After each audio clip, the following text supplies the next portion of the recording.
Una vez érase que se era. Érase una niña que nació en Valladolid el año 1971.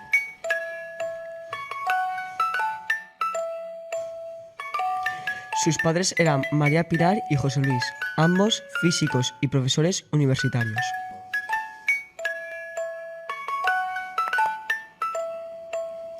La niña se crió en Santander.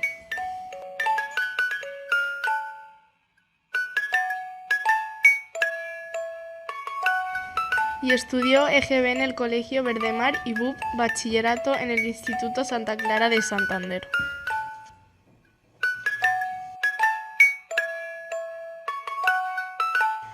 Allí, en tercero BUP, eligió ciencias puras porque le gustaba la física y química, las matemáticas y el dibujo técnico.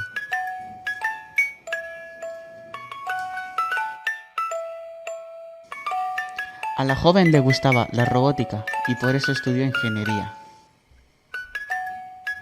Eran pocas chicas, sobre todo en la especialidad, un 10% de la clase de Ingeniería Superior Industrial en la Universidad Politécnica de Madrid.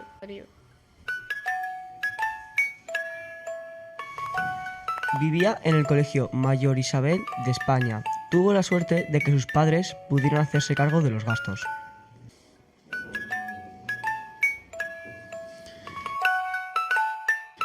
Sus notas durante la carrera fueron en especial notables y sobresalientes, aunque suspendió y tuvo que recuperar alguna asignatura. En el año 2007 fue cuando tomó la posesión de la plaza científica titular. CSIC es el principal organismo de investigación pública de nuestro país, donde se abarcan todas las áreas científicas. Ella trabaja en el Centro de Automática y Robótica y es la investigadora principal de un grupo que trabaja en exoesqueletos de asistencia a la marcha. Ella crea exoesqueletos biónicos para niños que no pueden caminar y para ello ha creado una empresa, Marcy Bionics, que sirve para poder comercializar los exoesqueletos. Ha recibido 28 premios en total acumulados desde el 2013 por el impacto científico, tecnológico y social de su trabajo en equipo. Pero como ella dice, la mayor satisfacción es ver que los niños se sienten como héroes al ponerse el esqueleto. Ella es Elena García Armada. Una vez Érase que. Se era. Obra elaborada gracias a la información proporcionada por Elena y creada a partir de los vídeos de Pixabay.